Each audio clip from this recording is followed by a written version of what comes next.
5. Um novo estilo de criar os filhos. A mãe de Jane a levou para a escola no primeiro dia de aula. Em volta do pescoço de Jane, amarrada a um cordão, estava a chave de casa. Jane sabia que ao fim do dia, ela teria de voltar sozinha para casa, destrancar a porta do apartamento e esperar 1h30 até sua irmã mais velha chegar. Ela estava apavorada e se lembra de ter chorado só de pensar em tudo o que poderia dar errado. Mas ela conseguiu e, depois daquele primeiro dia, ela fez a jornada sozinha muitas outras vezes. Ela tinha 4 anos e meio. Aos 6 anos, eu já estava nas Bandeirantes e sabia que seria uma líder, porque já tinha feito as coisas mais difíceis, ela conta agora. Minha mãe nunca demonstrou nenhum medo, ela só dizia que sabia que eu conseguiria encontrar o caminho de casa. Sozinha. Ela me dava centenas dessas pequenas tarefas para reforçar minha confiança. A gente não nasce confiante. Ela precisa de trabalho para se desenvolver. Eu desenvolvi sozinha essa confiança.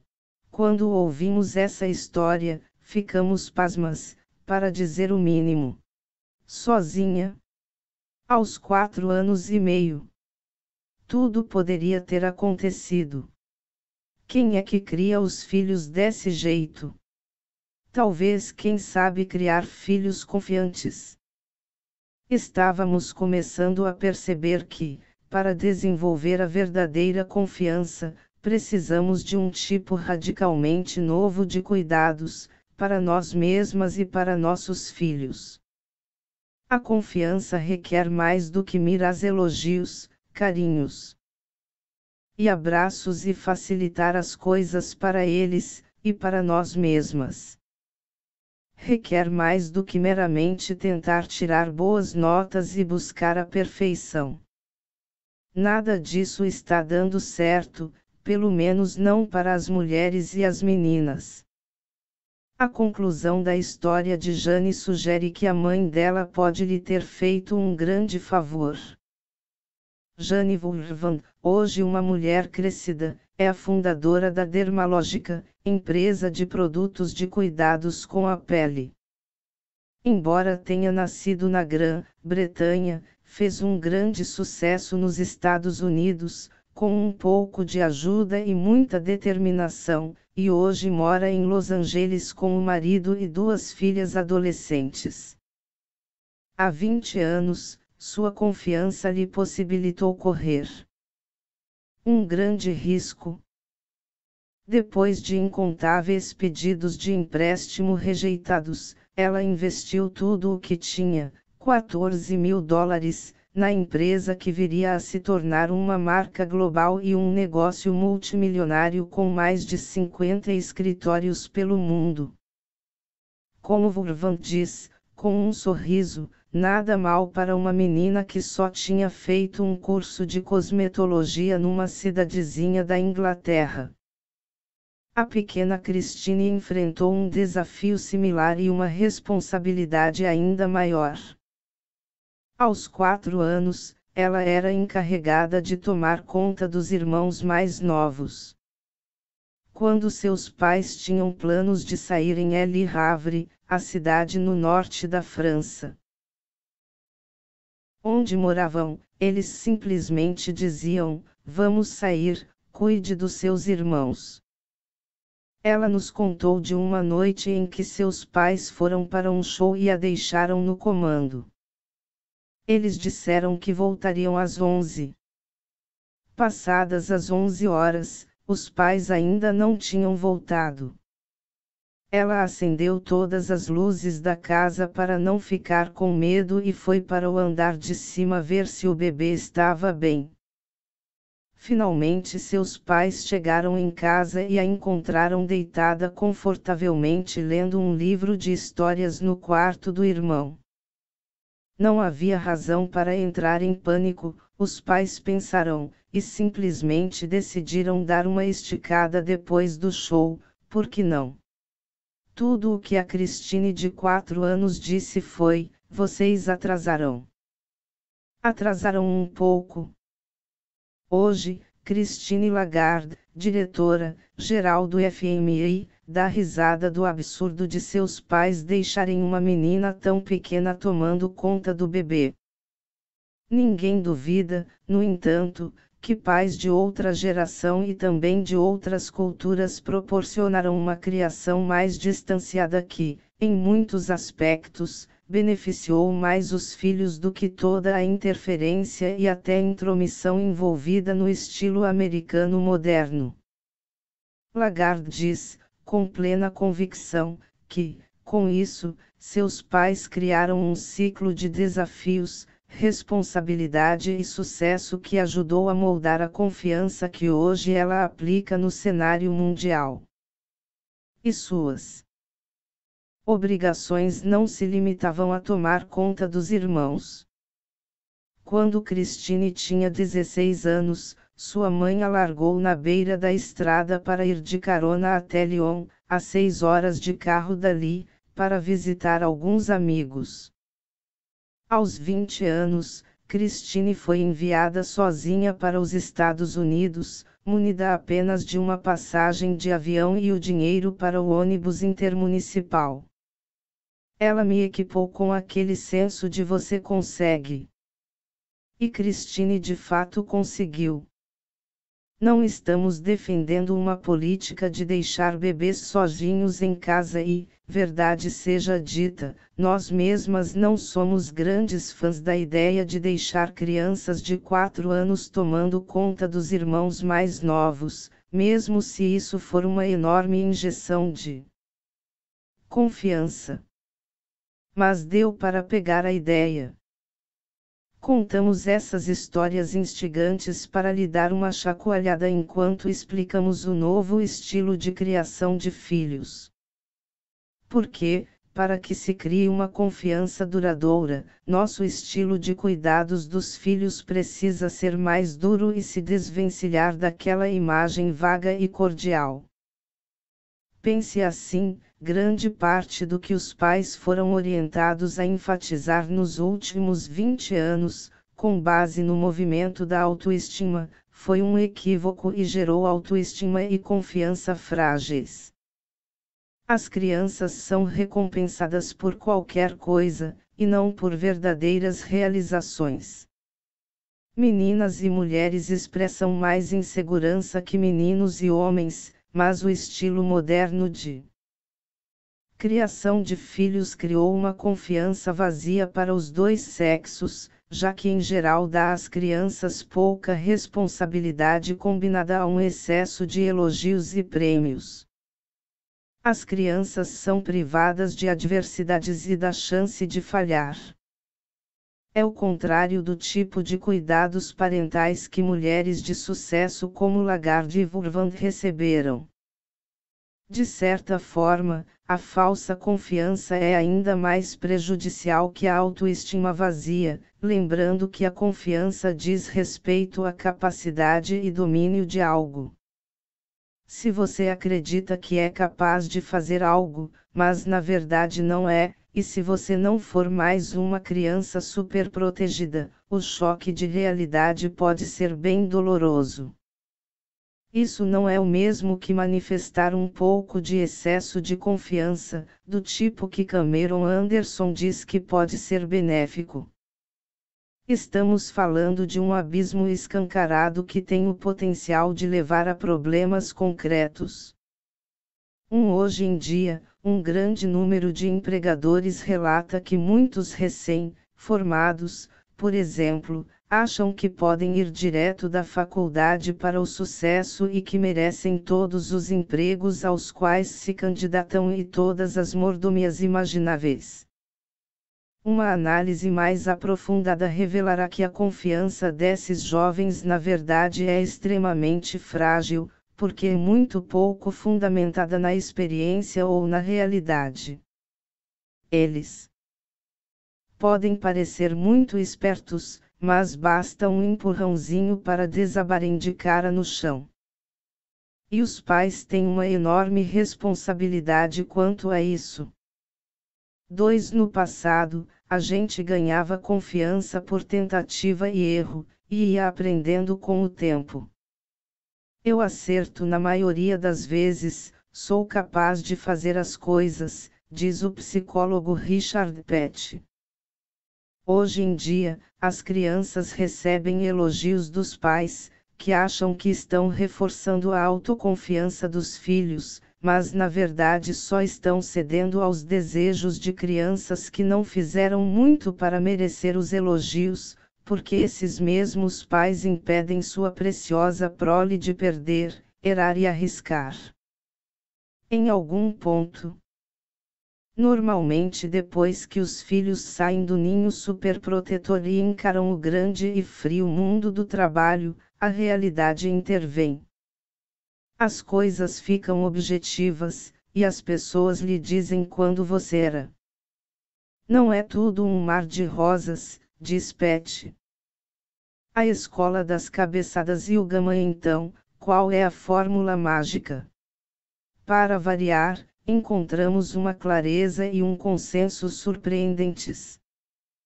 A confiança, pelo menos a parte que não está nos nossos genes, requer muito empenho, um risco considerável, uma grande persistência e por vezes amargos fracassos. Desenvolver a confiança é se expor regularmente. Regularmente a todas essas coisas. Você não tem como saber até onde conseguirá chegar no trabalho ou em qualquer outra esfera da vida sem se pressionar e, igualmente importante, sem ser pressionada pelos outros.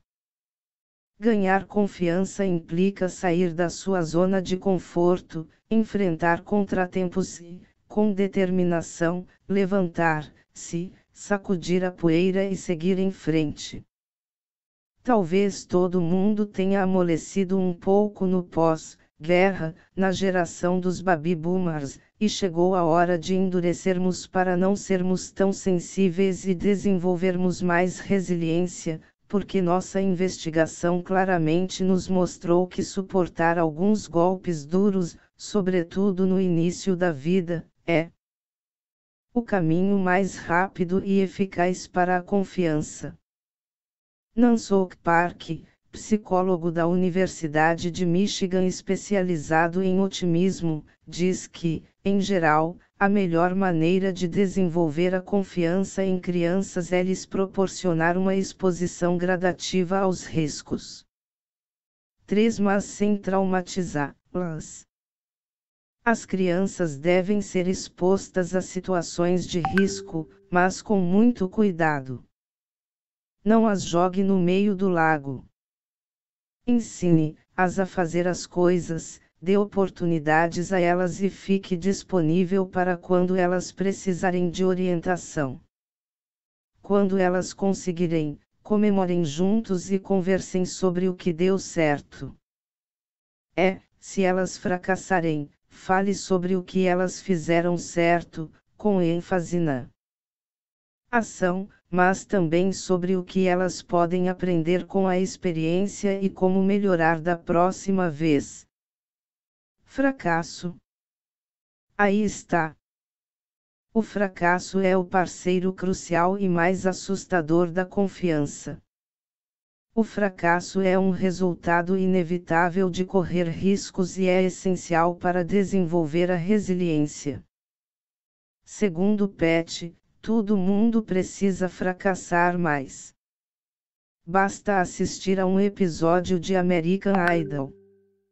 Você vai ver garotos e garotas que não sabem cantar, mas acham que sabem, provavelmente porque todo mundo sempre lhes disse que lindo. Você canta tão bem. Descobrimos que o segredo do sucesso pode estar no fracasso. Se formos expostas a muitos fracassos no início da vida, nos inoculamos. Inoculamos contra ele e acabamos mais bem, equipadas para correr riscos maiores e mais ousados no futuro. No entanto, precisamos lidar com o fracasso de um jeito construtivo, como nos explicou Chris Peterson, um antigo colega de Park na Universidade de Michigan. Um de nossos alunos contou de um colega que lecionava numa escola pobre de ensino médio e se vangloriou de ter dito à turma: "Vocês são mais burros que um bando de moleques de 5 anos." Fiquei pensando que aquela mensagem era terrível. Ele não só estava dizendo que os alunos não estavam se saindo bem, como também que eles nunca se sairiam bem. Uma mensagem melhor seria: tudo bem, vocês erraram. Vocês não conseguiram desta vez. Vocês não conseguiram por estas e estas razões. Talvez vocês possam tentar uma estratégia diferente. É daí que vem a confiança. Naturalmente, parte do risco e do fracasso implica nos forçar e forçar nossos filhos em áreas que nos são incômodas. Essa noção é nova para muitos americanos, mas na Ásia é um cânone dos cuidados parentais. Os asiáticos se concentram na perseverança, em inglês, grit, o novo termo da moda nos círculos da psicologia positiva para se referir à persistência e à tolerância a adversidades. 4. Os japoneses até têm uma palavra para isso, gaman. Em uma tradução aproximada, gaman significa continuar. Continuar tentando, e é uma palavra muito utilizada na cultura japonesa. Elaine Chao, a ex-secretária do Trabalho dos Estados Unidos, cuja família se mudou para a América vinda de Taiwan quando ela ainda era uma menina, acredita que o conceito de receber as adversidades de braços abertos é algo que o Ocidente se beneficiaria de aprender com o Oriente. Os americanos se concentram nos pontos fortes. Talvez seja uma influência do cristianismo, que diz: Deus lhe deu certos talentos e você deve desenvolvê-los até atingir seu pleno potencial. Você conversa com um americano e ele diz: sou péssimo em matemática, então não vou fazer um curso de exatas, vou fazer literatura e redação. Mas os chineses têm tendências muito diferentes. Os pais tentam reforçar os pontos fracos dos filhos.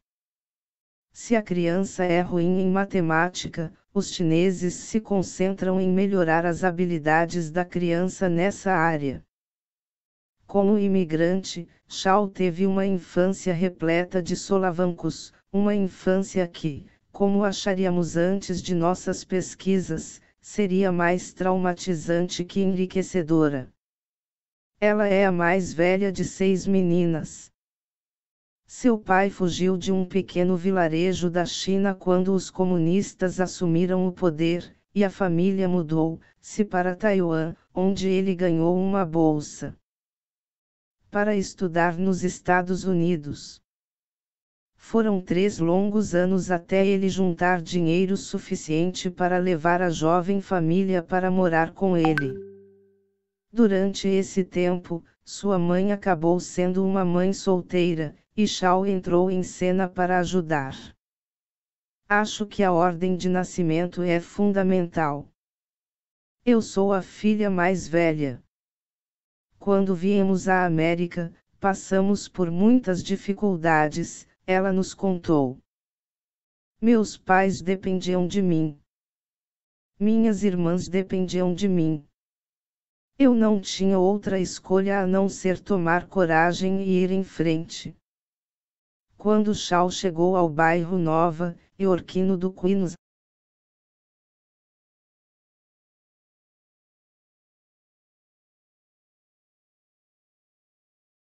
para estudar nos Estados Unidos. Foram 3 longos anos até ele juntar dinheiro suficiente para levar a jovem família para morar com ele. Durante esse tempo, sua mãe acabou sendo uma mãe solteira, e Shaw entrou em cena para ajudar.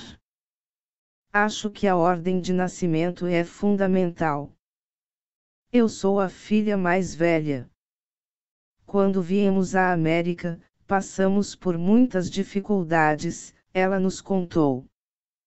Meus pais dependiam de mim. Minhas irmãs dependiam de mim. Eu não tinha outra escolha a não ser tomar coragem e ir em frente. Quando Shaw chegou ao bairro Nova Iorquino do Queens aos 8 anos de idade, sem falar uma única palavra de inglês, ela entrou. Entrou na terceira série da escola local. Foi uma imersão total, bem no meio de colegas de turma nada compassivos. Era 1961, e os Estados Unidos não eram tão diversificados como são agora.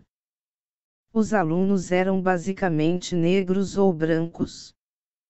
Chinesa, e ainda por cima sem falar inglês, ela foi alvo constante de provocações. Até hoje ela se lembra do menino que não largava do seu pé. Tinha um menino chamado Eli, que fazia da minha vida um inferno, porque eu não falava inglês e não sabia diferenciar Elaine de Eli. Eu não conseguia ouvir a diferença. Então, sempre que o nome dele era chamado, eu me levantava, e todo mundo dava risada de mim. Ela não sabia o que fazer para se adaptar à escola, e, em casa, a situação não era muito melhor. O dinheiro era curto, e eles não tinham parentes lá. A família levava uma vida bastante isolada. Por ser a filha mais velha, esperava-se que Elaine se empenhasse não só para si mesma, mas também para ajudar as 5 irmãs. Ela reconhece que sua confiança hoje se deve àquela época. Não sei bem se um ambiente protetor é sempre bom. Acho que algumas adversidades, se não me destroem, fortalecem-me. Tudo aquilo fazia muito sentido, todos aqueles conselhos sobre riscos, fracassos, perseverança e acolher de braços abertos as dores da vida para aprender. Na nossa cabeça, aquilo tudo fazia sentido. Nosso coração, contudo, se recusava a cooperar. Apesar de todas as evidências que coletamos, tivemos dificuldade, e ainda temos, com a versão do amor exigente para a criação dos filhos. Muitas vezes nosso coração maternal sai vitorioso, e nós, instintiva e fisicamente, não conseguimos deixar de intervir para melhorar um pouco o mundo para nossos filhos. Você pode pensar que os pais tendem a proteger mais as meninas do que os meninos, não é mesmo? No entanto, evidências sugerem que os meninos, especialmente os primogênitos, 5 também sofrem do que o pai de Cat gosta de chamar de uma negligência insuficiente, ou mimos em excesso. Claire foi forçada a valorizar a beleza do fracasso por ser mãe de 2 filhos que adoram praticar esportes. Considerando que ela mesma nunca teve muita experiência esportiva e nunca gostou de fracassar, tem sido difícil ver seus filhos perderem nos esportes. Seu filho Hugo joga beisebol, e, nos primeiros anos, ela agonizava cada vez que ele pegava o taco. Ela sofria mais do que ele e quase precisava literalmente fechar os olhos para não ver. E então, ironicamente, ela se tornou a treinadora de futebol da filha quando ninguém aceitou o cargo. Já estávamos fazendo as pesquisas para este livro, e dela é uma menina muito atlética. Eu sabia que ela e as meninas precisavam de um time. Mas o estresse da experiência me surpreendeu. Eu me preocupava com a dela quando ela se enfurecia consigo mesma por deixar uma bola passar e depois me preocupava com o time inteiro quando elas perdiam um jogo. Eu simplesmente não conseguia relevar os fracassos e mal conseguia enxergar os sucessos.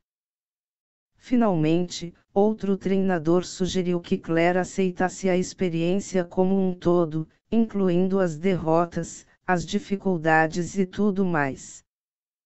Nos encontros do time, comecei a ressaltar até os menores sucessos de cada menina e elas adoraram, o que também me ajudou.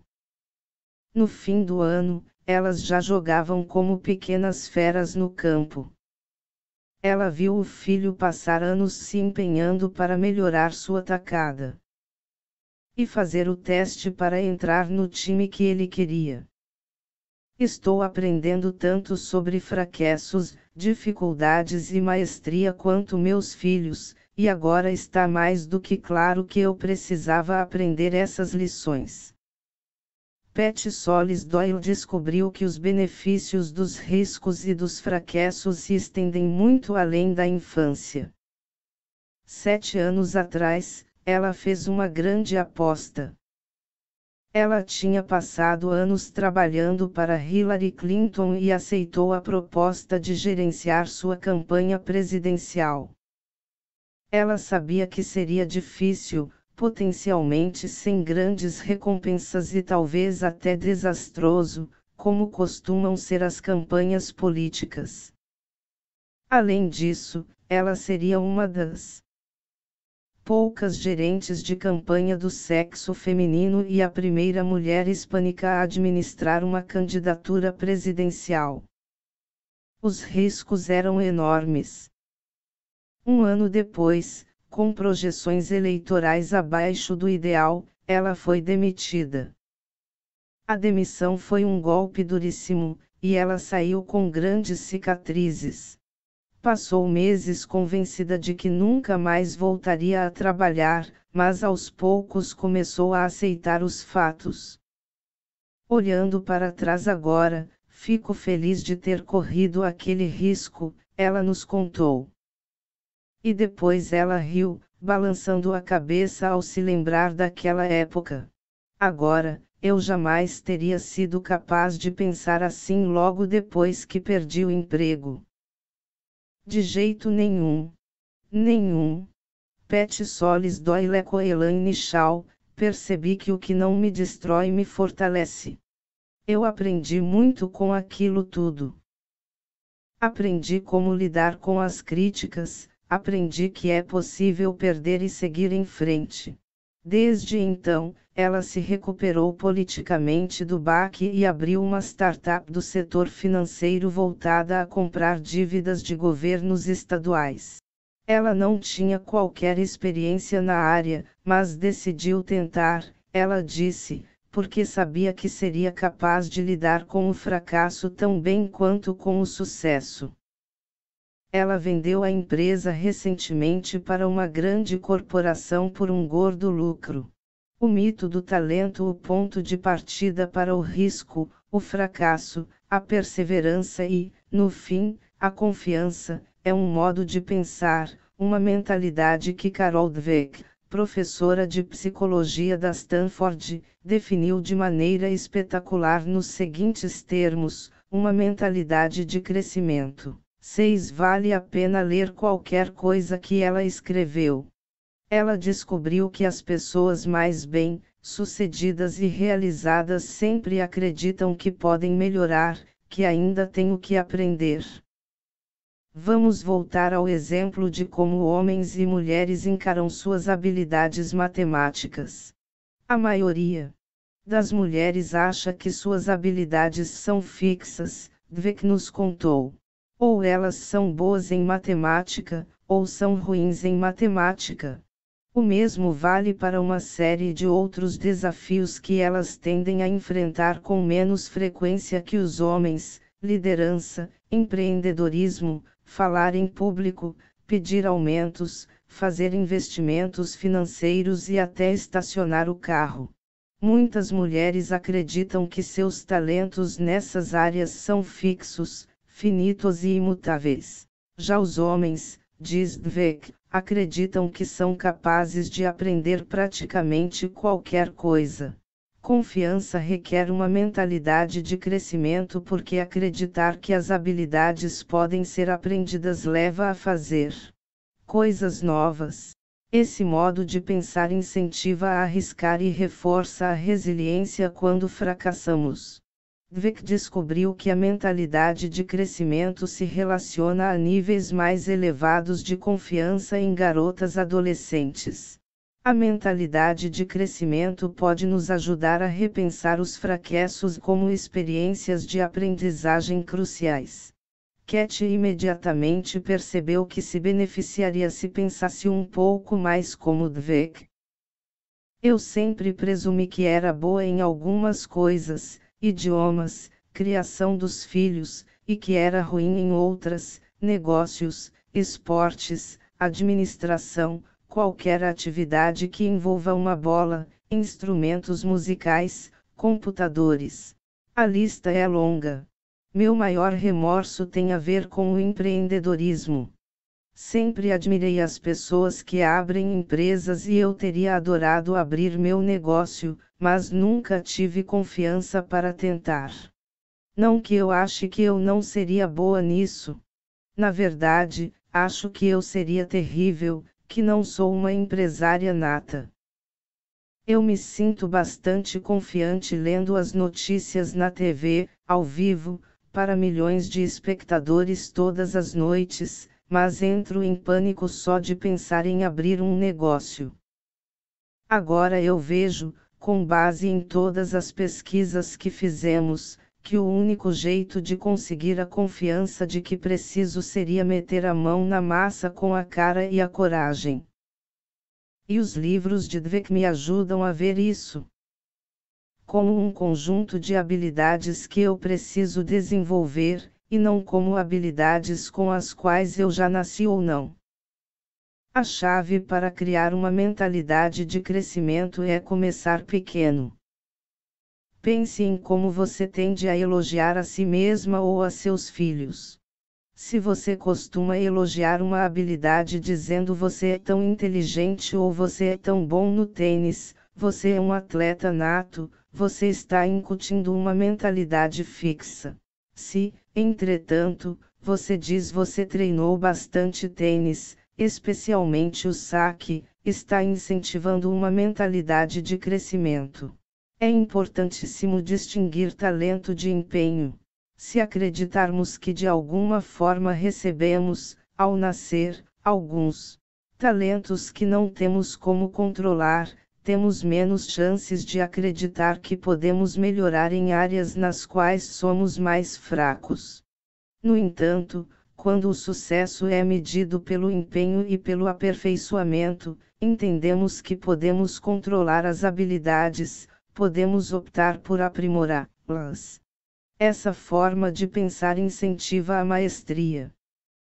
Inclusive, faz parte da abordagem asiática do Gaman.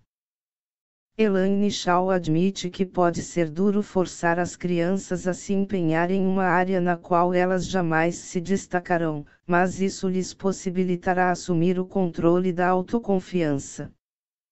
Assim, sua confiança é transferida de seus talentos natos às suas próprias realizações. Segundo Shaw, no trabalho isso implica encorajar as pessoas, especialmente as mulheres, a se forçar, a se oferecer para fazer coisas que elas acham que estão fora de seu alcance, como liderar. Ambicionar um cargo mais elevado sempre parecerá intimidador, mas ficar encostada no mesmo nível não faz nada para reforçar sua confiança. O truque é reconhecer que o próximo nível pode ser difícil, que você pode ficar nervosa, mas não deixar que esse nervosismo a impeça de agir. Toda posição de liderança sempre implica uma incursão fora da nossa zona de conforto, diz Shaw, falando por experiência própria. A gente nunca acha que nasceu para liderar. A gente nunca acha que essa ou aquela posição de liderança é perfeita para nós. É sempre um grande passo. Deveríamos simplesmente encorajar as jovens mulheres a dar passos maiores. O lado delicado dos armamentos sempre soube que eu tinha alguma coisa de diferente, disse a loira Mignon sentada à nossa frente, vestida em tons pastel e abrindo um grande sorriso. A decoração de seu escritório é delicada e floral, mas, ao olhar mais de perto, notamos que as obras de arte eram feitas de peças de armamentos.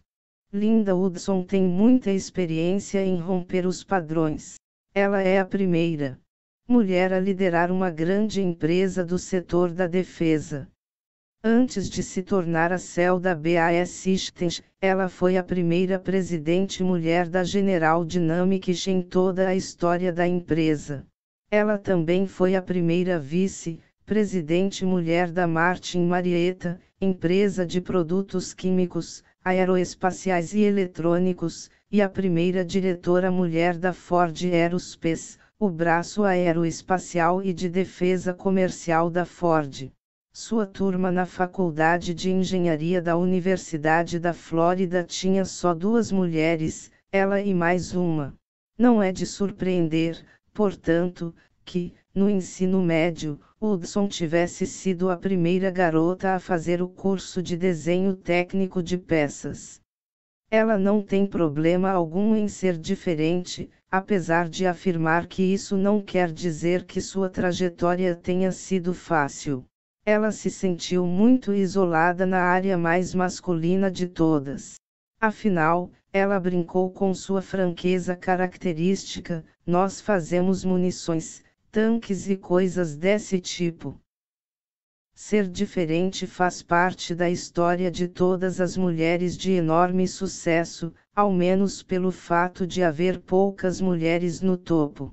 Nós podemos nos ressentir de nossas peculiaridades, nos deixar nos restringir por elas ou aceitá-las de braços abertos e optar por ostentá-las como se fossem medalhas de honra.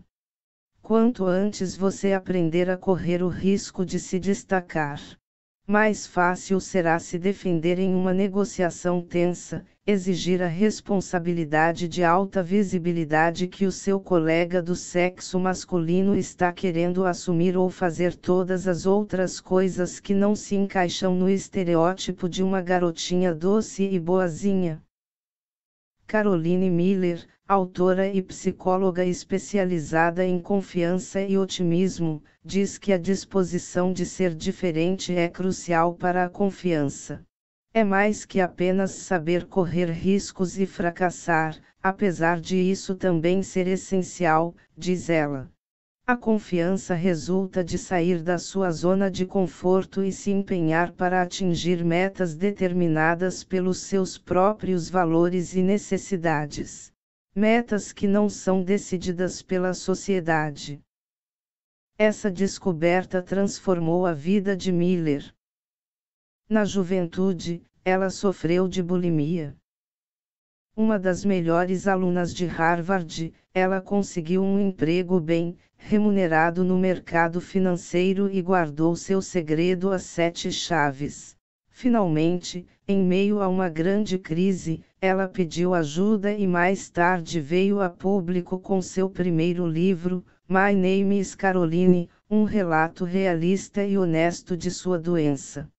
Logo depois, Miller fez mestrado no Centro de Psicologia Positiva da Universidade da Pensilvânia e começou uma nova carreira. É um senso de identidade, e não apenas um senso de realização. Realização, que podemos ensinar a nossos filhos desde cedo. Se os pais de Linda Hudson quisessem uma menina boazinha, eles sairiam frustrados, mas, o mais importante, eles não tentaram forçar essa identidade na filha.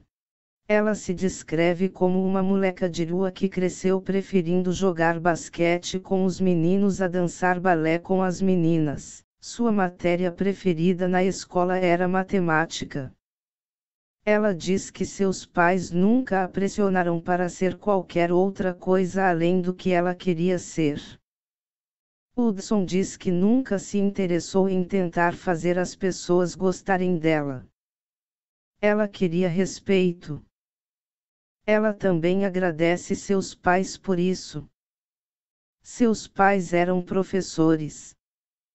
Eles não tinham muito dinheiro, mas incutiram na filha motivada o valor da aprendizagem e da confiança para ter grandes sonhos. Um detalhe muito importante, quando ela dava de cara com um contratempo, eles a empurravam de volta ao mundo. Você não precisa ser uma mãe tigre rugindo para pressionar seus filhos a trabalhar duro e assumir riscos. Os pais de Hudson fizeram isso com amor e mantendo a cabeça aberta. Hudson abriu algumas horas em sua agenda apertada para conversar conosco sobre sua inusitada carreira, e, durante a conversa, vimos um quadro mais complexo do que o simples estereótipo de uma mulher obstinada num mundo de homens. Ela é surpreendentemente franca, tanto sobre seus sucessos quanto sobre suas fraquezas. Ela não tem dificuldade alguma de dizer que é competente no que faz e também não vê problema algum em falar sobre pontos que precisa melhorar. Ouça mais, fale menos. Ela até se abriu sobre seus arrependimentos pessoais. Hudson se orgulha de ser diferente e na única vez que sucumbiu à pressão de se ajustar, a bomba explodiu em sua cara. Eu me casei logo depois de me formar e diria que foi em grande parte porque as pessoas esperavam que eu me casasse. Eu mudei meu nome, em grande parte porque as pessoas esperavam que eu mudasse meu nome. Depois de 25 anos de casados, ela e o marido se divorciaram. Ela disse com um tom de melancolia: eu adoraria ter meu nome de volta. No entanto, na ocasião ela também tinha passado 25 anos construindo sua carreira. Minha reputação profissional estava ligada ao meu novo nome. Então, seria difícil demais voltar para o nome de solteira, e também a troco de que, como vimos no caso de outras mulheres de sucesso que entrevistamos, a própria franqueza de Hudson reforçava ainda mais sua aura de confiança. Ocorreu-nos que as mulheres ou homens verdadeiramente confiantes não acham que têm nada a esconder. Elas são o que são, com todos os seus defeitos, e, se você não gostar ou achar que é fraqueza para vulnerabilidade, problema seu. Essas mulheres ambiciosas correm o risco de expor suas fraquezas, mas isso definitivamente não as impede de ter sucesso. Na verdade, pode muito bem ser parte da razão para seu sucesso. Elas têm a coragem de não apenas ser diferentes, como também de ser elas mesmas. Fuja da tentação de obter elogios. Pense em como é gostoso quando alguém elogia seu trabalho, suas roupas, seu cabelo. Normalmente isso nos dá uma injeção imediata de ânimo e fazemos questão de nos lembrar desses momentos mais tarde para reviver a sensação. Acontece que a bajulação e as lisonjas são tão letais quanto o açúcar. Tudo bem em pequenas doses, mas em doses maiores pode nos prejudicar e nos viciar. Jennifer Cracker, psicóloga da Universidade de Ohio, descobriu que as pessoas que fundamentam sua autoestima e autoconfiança no que os outros pensam delas acabam pagando um preço não só mental como também físico. O estudo de Cracker, conduzido com 600 estudantes universitários, demonstrou que os participantes que dependiam dos outros para obter aprovação em relação à sua aparência, notas, escolhas, o que você puder imaginar, relataram sentir mais estresse e eram mais propensos a ter problemas com drogas e a sofrer de transtornos alimentares. Os estudantes que fundamentavam sua autoestima e confiança em fontes internas, tais como integridade ou um código moral robusto, tiravam notas mais altas em provas e eram menos propensos a ter problemas com drogas e álcool. Outros estudos sugerem que os homens se valem menos de elogios que as mulheres para se sentir confiantes. 7. A confiança que depende dos elogios alheios é muito mais vulnerável que a confiança construída com base nas nossas próprias realizações. Nem as pessoas mais bem-sucedidas, bonitas e populares que você conhece recebem um fluxo ininterrupto de elogios e feedback positivo. É claro que não é realista pensar que, se for um pianista famoso, por exemplo, você não vai se comparar com os colegas, mas, se a sua confiança resultar unicamente desse tipo de comparação, dos comentários nos jornais sobre sua última apresentação e da adoração dos fãs, o que acontece quando você sai dos holofotes? Seria melhor ter desenvolvido uma robusta confiança interior fundamentada em saber que você se empenhou para conquistar o seu lugar em uma orquestra de prestígio e tocar ao lado dos melhores músicos do mundo. Quanto ao resto de nós, mortais, naturalmente gostamos da satisfação de tirar boas notas, ter um bom salário, receber um e-mail elogioso do chefe, mas precisamos nos manter conectadas à nossa própria satisfação interna de ter feito um bom trabalho. Quando nossa confiança se baseia em avaliações externas, o maior risco é a inação. Somos mais propensos a evitar o risco se acharmos que uma provável consequência seria perder a aprovação de alguém. Passar o tempo todo buscando um fluxo constante de elogios pode levar à autossabotagem. Criar nossos filhos para buscar constantemente nossa aprovação, em vez de ajudá-los a desenvolver a própria confiança, os debilitará no futuro. Cat, por exemplo, se preocupava com a possibilidade de Maya, sua filha mais velha, ser uma menina boazinha demais, que buscava fazer de tudo para agradar os outros. Ela era tão responsável que todo mundo na família contava com ela para tomar conta do bebê, cozinhar, ajudar e ser educada e diligente, e Maya nunca reclamava. Em algum momento de sua adolescência, ela desabrochou e se tornou muito mais segura do que queria, mas levou um tempo para Cat perceber as vantagens dessa mudança. Maya desenvolveu uma obstinação saudável, embora muitas vezes profundamente irritante. Em junho deste ano, eu estava no pé dela para ela começar a preparar a carta de apresentação para o processo de inscrição na faculdade, que ela deveria entregar em meados de outubro. Ela poderia ter aproveitado as férias da família para consultar uma prima que fez o mesmo curso na mesma faculdade, os tios poderiam ter dado ideias enquanto ainda tínhamos tempo e estávamos tranquilas. Mas Maya botou na cabeça que só começaria a trabalhar na carta de apresentação em meados de setembro. Ela tinha os próprios planos e não se deixou dissuadir. Foi uma enorme frustração para mim. Porque ela não podia simplesmente fazer o que todo mundo estava sugerindo. E o que acabou acontecendo foi que Maya de fato começou a trabalhar na redação em meados de setembro e terminou bem a tempo. Ela sabia o que queria e nem 4 adultos falando na orelha dela conseguiram fazê-la mudar de ideia. Cat agora percebe que o fato de Maya não precisar agradar os adultos, mesmo quando eles se irritam com ela, é um ponto forte, não uma fraqueza. Maya desenvolveu a confiança necessária para dar ouvidos à sua própria opinião. Os salões do Senado dos Estados Unidos reverberam novos ruídos nos dias de hoje.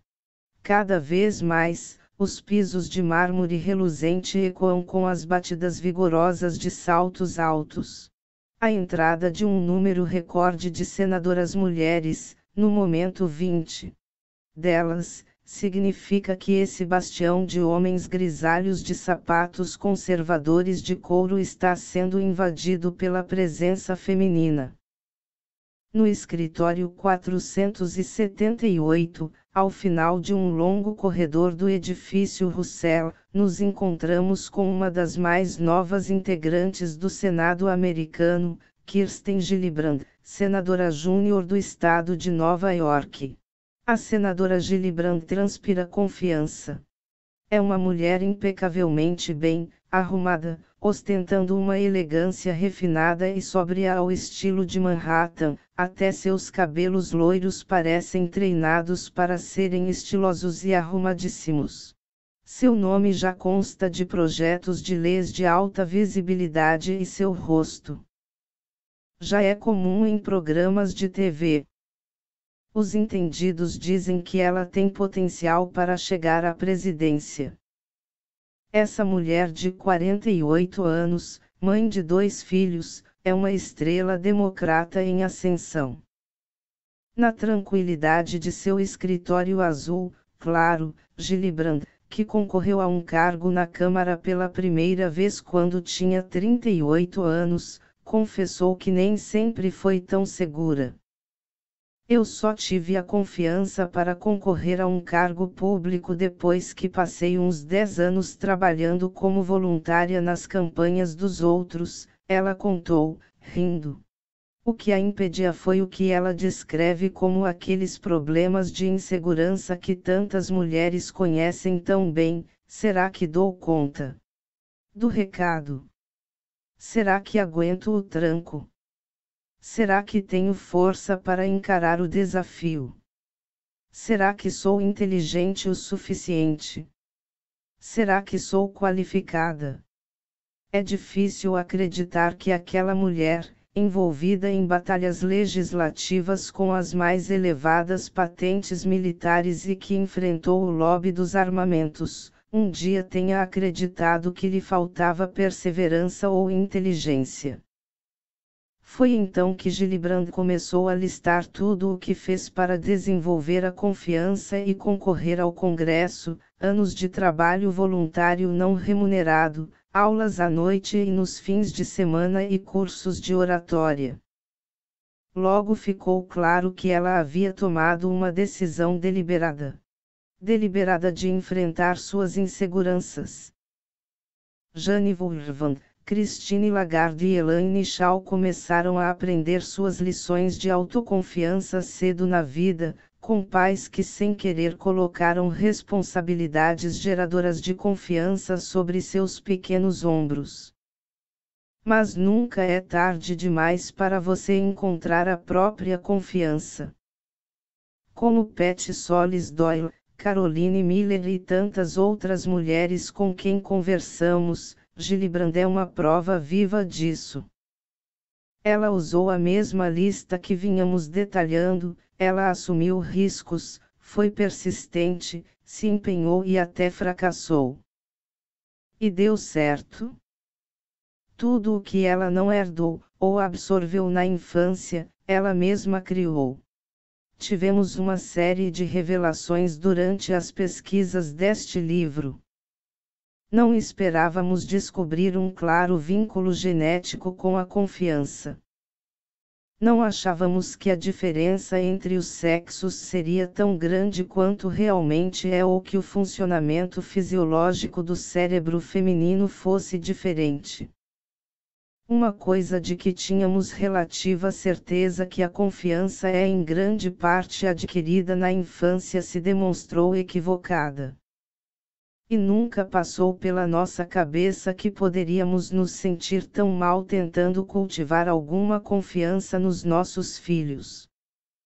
A nossa maior e talvez mais encorajadora descoberta foi que a confiança é algo que podemos, em boa medida, controlar.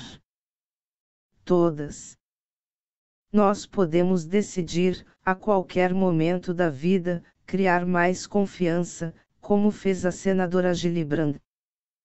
As evidências científicas que mostram como novos comportamentos e novas formas de pensar afetam, e literalmente mudam, o nosso cérebro são notáveis. Laura Amputito descreveu as pontes, viadutos e atalhos que podemos construir para contornar a rodovia pavimentada fixa do nosso código genético e as faixas adicionais construídas pela criação que recebemos dos nossos pais. Caroline Miller e outros psicólogos argumentam que a contribuição da força de vontade de uma pessoa para uma característica como a confiança pode chegar a 50%.